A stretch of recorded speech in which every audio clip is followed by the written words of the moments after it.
Ang magaganap sa mundo ng showbiz ngayong November, panoorin ang mga detalye.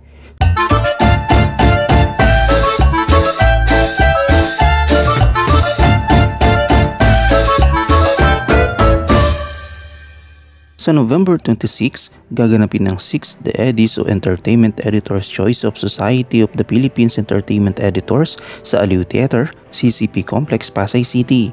Si Piolo Pascual pa rin ang mag-host at si Eric Quezon pa rin ang magdidirect. Ihahatid ito ng Airtime Marketing Philippines na si Tessie Celestino Howard at ang delayed telecast sa A2C Channel 11. Noong October 22 sana ang nasabing award ceremony, ngunit sa inilabas na official statement ng SPEED, sinabi ni Eugene Asis, presidente ng Samahan ng mga Entertainment Editors sa bansa, na ipinagpaliban ito dahil sa ilang hindi inaasahang pangyayari na hindi kontrolado ng organizers at producer. Dahil dito, minabuting ilipat ang petsa at venue ng gabi ng parangal. Lubos nang humingi ng paamanin ng organizer at producer ng naturang event sa mga nominees, honorees at iba pang sangkot sa produksyon at sa publikong nag-aabang nito. Ang event na ito ay mula sa Samahan ng mga Entertainment Editors sa Pilipinas ay nagbibigay ng pagkilala at pagpapahalaga sa mga pelikula at personalidad na itinuturing na best of the best sa Philippine cinema. Ang Eddies ay isang paraan din upang hikayatin, lalong pataasin ang moral at patuloy na bibigay inspirasyon sa Filipino filmmakers, producers, writers, actors at iba pang kasama sa pagbuo ng matalino at dekalibreng pagkilala.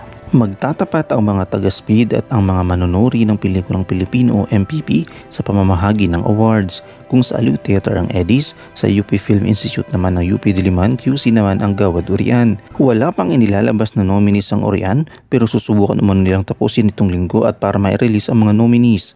Samantala sa Eddies ng SPED, ang Best Actress nominees ay sina Kim Chiu ng Always, Max Eigenman ng 12 Weeks, Janine Gutierrez ng Bakit Di Mo Sabihin, Nadine Lustre ng Greed, Heaven Paralejo ng Nanahimik ang Gabi at Rose Van Ginkel ng Kitty K7. Ang Best Actor nominees ay sina Elijah Canlas ng Blue Room, Baron Geisler ng Dollhouse, Noel Trinidad ng Family Matters, Ian Veneracion ng Nanahimik ang Gabi at JC De Vera ng Bakit Di Mo Sabihin.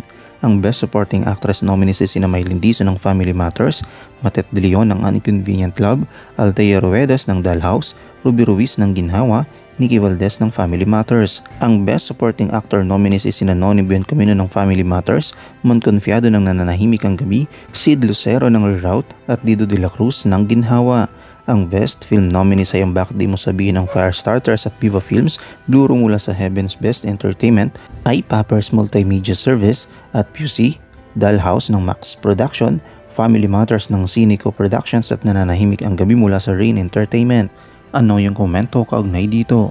Shoutout tayo kay Slapshock Masinda de Miguel, kay Perla Cruz at kay Nilda Reyes.